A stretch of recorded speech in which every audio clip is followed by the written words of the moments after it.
Hi guys! The day in my life na dakilang tambay.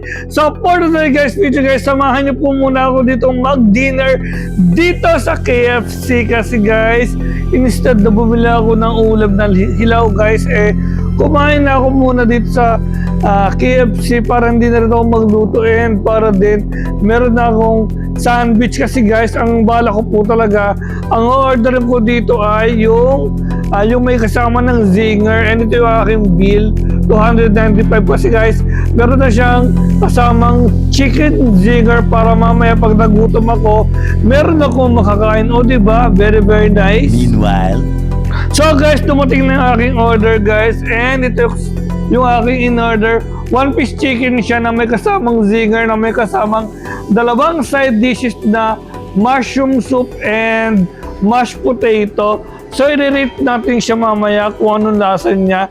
So first guys, i-rate mo po muna natin tong kanilang Nesty.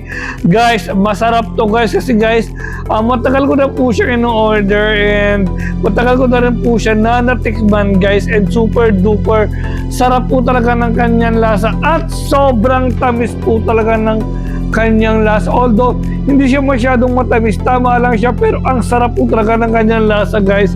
Kaya gusto ko sana na mag-order ng mas malaking version niyan, pero mas mahal kasi siya. So nanghihinayang naman ako.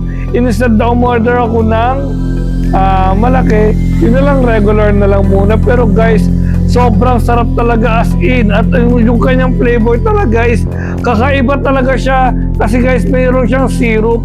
So hindi siya tulad ng typical na Nesty na nakahalo na talaga yung sugar sa kanya.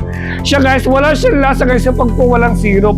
Then, ano siya, malalasa na masarap kung meron na siyang syrup. O diba, napakaganda po talaga ng kanyang quality. Then secondly naman is yung kanilang chicken. Bali, ang in-order ko po dito is yung kanilang yung parang baked chicken. Sobrang sarap guys ng kanilang chicken until now. Basta Kentucky talaga, super duper ganda po talaga ng quality guys ng kanilang chicken. Ang i-rate ko po sa kanya is 10 out of 10 yung juice, nakalimutan ko i-rate. 10 out of 10 din po yung Nesty kanina. O diba, super duper sarap po talaga. And talaga namang para sa akin, affordable na rin po itong 295 pesos na binayad ko sa kanya kasi guys, meron na siyang kasamang zinger, o diba? Then next naman na i-rate natin yung kanilang mushroom. Well, ang mushroom nila, kung i-rate ko siya 8 out of 10 kasi Diyos ko po Rude, matubig siya. Hindi yan yung ganyang soup na alam ko kasi ang soup kasi na alam ko dapat malapot, dapat yan. Yung kanila medyo matubig na, sobrang yata sa tubig guys yung kanilang soup, pero masarap naman ang lasa niya at mukha naman tinimplahan nila ng iba. Then second or next naman na i-rate natin dito is yung kanilang mashed potato.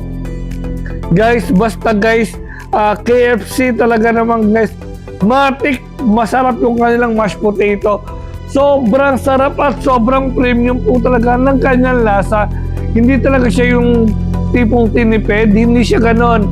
Talagang masarap talaga yung kanyang lasa at super duper high quality po talaga at super duper nag-enjoy po talaga ako dito po sa KFC and nearby lang po kasi itong KFC dito po sa aming location dito po sa Tagaytay. O diba, sobrang nice po talaga ng KFC.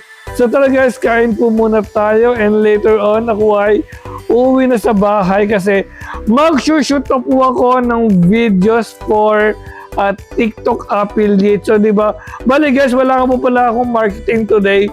So mag-upload lang po ako ng mga videos sa TikTok ng walang yellow basket. And ito nga po pala yung kanyang kasamang zinger. O diba, malaki talaga siya, kaya para sa akin sobrang sulit talaga yung 295 pesos and value for money na po talaga yung kanyang presyo. O diba, very very nice, worth it. At talaga naman guys, super duper excellence. So guys, nakauwi na po ako sa aming bahay guys and thank you so much guys for watching. please subscribe my YouTube channel, MJM Vlog, and please follow my TikTok account, MJM Vlog. Yun lamang po. Bye-bye!